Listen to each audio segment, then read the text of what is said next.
இவரு என்னோட ஹஸ்பண்ட். இவருக்கு கண்ணு தெரியாது, காது கேட்காது, டெஃப் பிளைண்ட் இவரோட கண்டிஷன். இப்போ எங்க டிபார்ட்மெண்ட் ஒவ்வொரு வருஷமுமே அனுப்புவாங்க. அப்ப நான் வந்து இவரை ஃபர்ஸ்ட் மீட் பண்ணும்போது எனக்கு ரொம்ப கியூரியாசிட்டி ஆயிடுச்சு. எந்த வருஷம் பாத்தீங்க?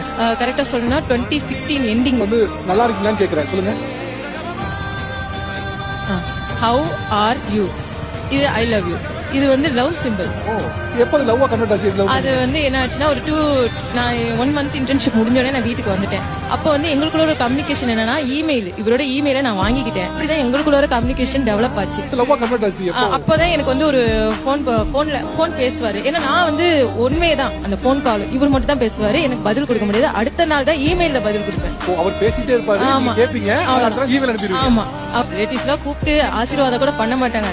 ஏதாவது பேசி மனசை கஷ்டப்படுத்தவங்கன்னு நானும் இவரும் போய் ரெஜிஸ்டர் மேரேஜ் பண்ணிக்கிட்டோம். நீங்க வந்து அவங்க கை பிடிச்சு ஐ லவ் யூ சொல்லுங்க.